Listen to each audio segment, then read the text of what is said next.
होती है कि जो चीज आपको नहीं मिली है वही आपको सबसे ऊंची चीज लगती है। जो आपके पास नहीं होता उस पल वही सबसे बड़ा लगता है। अगर आपने 2 दिनों से खाना नहीं खाया तो खाना भगवान हो जाएगा। आया ना? नहीं? हाँ। अगर आपको यह समझ नहीं आया तो मुंह बंद करके 2 मिनट तक अपनी नाक पकड़िए। अब आप भगवान चाहेंगे या हवा? हवा। अगर भगवान खुद पूछें हवा चाहिए या भगवान, आप कहेंगे आप भाड़ में जाइए, मुझे सांस लेनी है। क्योंकि उस पल जो भी चीज आपके पास नहीं होती वो खुद को इतना बड़ा कर लेती है कि बाकी हर चीज को ढक लेती है। या दूसरे शब्दों में, जब आप मजबूरी की स्थिति में होते हैं तब चीजों को वैसा नहीं देखते जैसी वो हैं, वो बहुत बढ़ चढ़ जाती हैं। अगर आपका ब्लैडर भरा है, 1 मिनट, मैं आत्मज्ञान की बात कर रहा हूं। आपका ब्लैडर भरा हुआ है, क्या आपको रुचि होगी? मुझे आत्मज्ञान नहीं चाहिए। फिलहाल बाथरूम जाना ही परम मुक्ति जैसा है। हाँ या ना? तो चाहे जो मजबूरी हो, मजबूरी की स्थिति होने पर आप किसी भी चीज को उसके असली रूप में नहीं देखते। Life will get distorted to make you think that is it at that moment. जीवन उस पल आपको यह सोचने पर मजबूर कर देगा कि यही सच है। तो इस तरह इंसानी जीवन एक मजबूरी से दूसरी में जाता रहता है। यह आपको चीजों को उनके असली रूप में देखने का कभी समय ही नहीं देता। अगर आप जीवन को वैसा नहीं देख सकते जैसा वो है, तो क्या आप उसे वैसे संभाल पाएंगे जैसे संभाला जाना चाहिए? बिल्कुल नहीं, है ना? अगर आप चीजों को उनके असली रूप में नहीं देखते तो आप उन्हें वैसे नहीं संभाल पाएंगे जैसे संभाला जाना चाहिए। इसी कारण लोगों के जीवन और समाज कई तरह से भद्दे हो गए हैं। जब मैं भद्दा कहता हूं तो मेरा मतलब है सामान्य।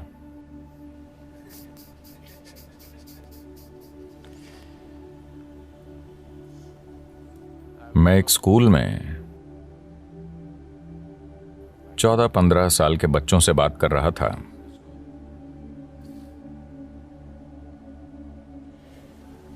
And वो लगभग 11-12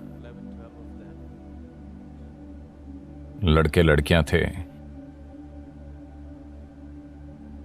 मैं उनसे पूछ रहा था कि वो आगे क्या करेंगे, because they were in the 10th standard or something. क्योंकि वो शायद 10वीं क्लास में थे। वो सिर्फ नौकरी ढूंढकर पैसा कमाने की बात कर रहे थे।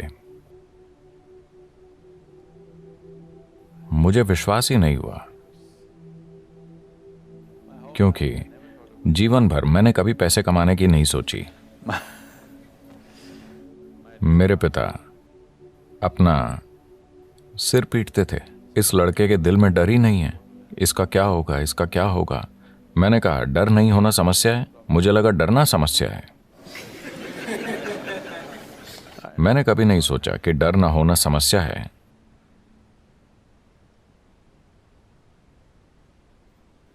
तो परमात्मा का हुक्म था कि मैं एक डॉक्टर बनूं, क्योंकि मेरे पिता डॉक्टर थे। 10 साल की उम्र में मैंने उनसे कहा, नहीं, ये तो मैं बिल्कुल नहीं बनूंगा, मैं डॉक्टर नहीं बनूंगा। पर रोज कोई ना कोई मुझसे कहता, तुम्हें सिर्फ एक डॉक्टर ही बनना चाहिए। आप भारतीय परिवारों को जानते हैं, डॉक्टर बनना ही पड़ता है। आजकल सॉफ्टवेयर सीखना पड़ता है। मैं मैं 8 दिन शिकागो में था। 2 दिन पहले ही मैं भारत आया। तो 8 दिन पहले मैं शिकागो में था और वहां एक भारतीय व्यक्ति से मैंने पूछा, आप क्या करते हैं? और क्या सदगुरु, यानी वो एक सॉफ्टवेयर इंजीनियर है।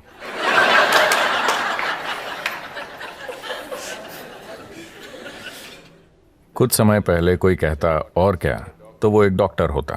अब कोई कहे और क्या, तो वो एक सॉफ्टवेयर इंजीनियर है। वो डॉक्टर इसलिए नहीं बने कि उन्हें शरीर विज्ञान में रुचि थी।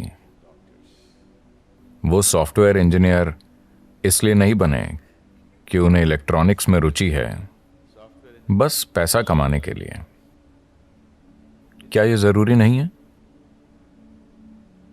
मैं ये नहीं कह रहा, मैं बस ये कह रहा हूं कि एक चींटी जिसका दिमाग आपसे 10 लाख गुना छोटा है, वो भी जीवन चला लेती है। आपका दिमाग इतना बड़ा है, आपको क्या समस्या है? मैं ये इसलिए कह रहा हूं क्योंकि ये बुरी तरह से सीमित करने वाला विचार युवाओं पर थोपा जा रहा है कि आपको पैसे कमाने होंगे, कि यही सबसे बड़ी चीज है। इतना बड़ा दिमाग होते हुए पैसा कमाना क्या वाकई कोई समस्या है?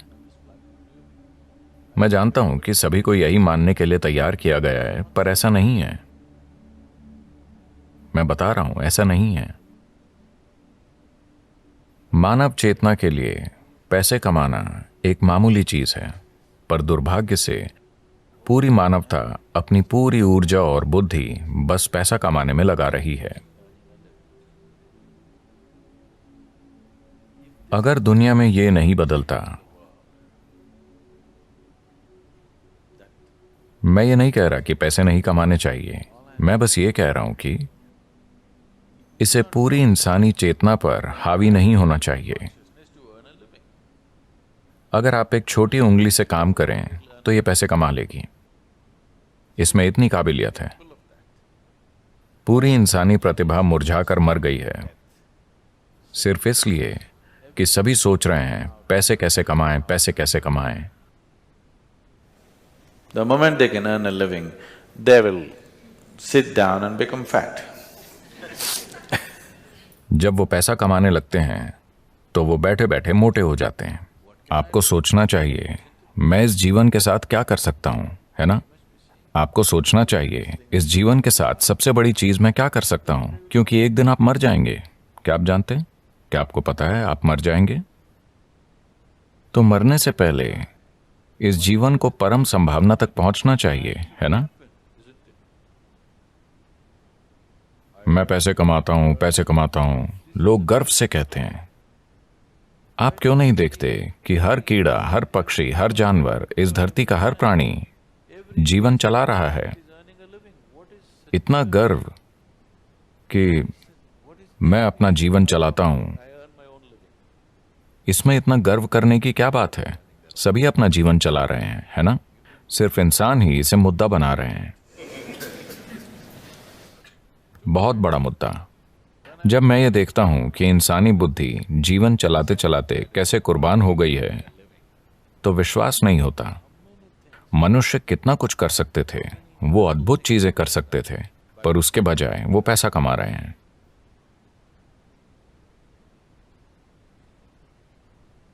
तो ये बहुत जरूरी है। मैं सोच रहा हूं कि हम एक लहर शुरू करें, खास तौर से स्कूलों और कॉलेजों में, कि पैसे कमाना एक छोटी सी चीज है। ये जीवन का प्रमुख उद्देश्य नहीं है। एक छोटी उंगली से आप पैसे कमा सकते हैं। इस बड़े दिमाग के साथ जब चींटियां जीवन चला सकती हैं, तो इस दिमाग को पैसे कमाने के लिए संघर्ष करना चाहिए। यह समस्या बन गई है क्योंकि आप किसी और जैसा बनना चाहते हैं, है ना? आप किसी दूसरे जैसा बनना चाहते हैं। आप गुलाम बन जाते हैं और इस चक्कर में पड़ने के बाद और कुछ नहीं हो पाता। आप हमेशा के लिए इसी में फंस जाते हैं। अब जिस संभावना को हम योग कहते हैं वो शरीर को मरोड़ने, फिट होने या स्वस्थ होने के बारे में नहीं है। अगर आप प्रकृति के साथ तालमेल में हैं तो प्रकृति ये सब कुछ कर देगी। ये अपने सिस्टम की ज्यामिति के माध्यम से ब्रह्मांड की ज्यामिति समझने के बारे में है। मैं इसे ज्यामिति कह रहा हूं क्योंकि ब्रह्मांड एक ज्यामिति है ना? पृथ्वी सूरज के चारों ओर घूम रही है। यह क्या है? डीजल की शक्ति? क्या एक डीजल इंजन इसे धक्का दे रहा है? अगर ऐसा होता तो इंजन की आवाज से हम मर जाते। ज्यामिति इतनी अच्छी है कि धरती बस घूमती ही चली जा रही है ना? आपने लगातार चलने वाली मशीनें देखी हैं? क्या छोटी मशीनें? अगर आप बस ऐसे करें तो वो सालों तक चलती रहेंगी। तो ये बस यही है, ज्यामिति की सटीकता इसे लगातार चलाती रहती है। पूरे ब्रह्मांड में ज्यामिति सटीकता है, तभी ये अपनी जगह पर टिका है, वरना नहीं टिकता। अगर आप अपने शरीर को एक खास तरह से संभालना सीखें, अगर आपके शरीर की ज्यामिति बाकी सृष्टि की ज्यामिति के साथ तालमेल में है, तो अचानक एक तालमेल होगा जिसके द्वारा आप पूरा ब्रह्मांड इसमें उतार पाएंगे। ये कोई छोटी चीज नहीं है। अगर आप बस ऐसे जिएं तो आप हड्डी और मांस का एक टुकड़ा हैं। अगर आप इसे सही कर लें तो अचानक ये कुछ और बन जाता है। शायद अब लोगों को यह अनुभव नहीं होता क्योंकि आपके पास टाटा स्काई, डिश नेट वगैरह है। पर मान लीजिए 80 का दशक है और आपके घर के टीवी में दूरदर्शन चल रहा है। आप अपना पसंदीदा क्रिकेट मैच देख रहे हैं। अचानक आपका टीवी बूप बूप करने लगा। तब आप छत पर जाते और वहां एक एल्यूमिनियम एंटीना होता था।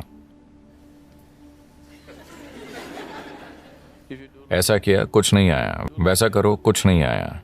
पर उसे सही जगह पर घुमाने पर दुनिया आपके कमरे में उतर आती। यह भी ऐसा ही है।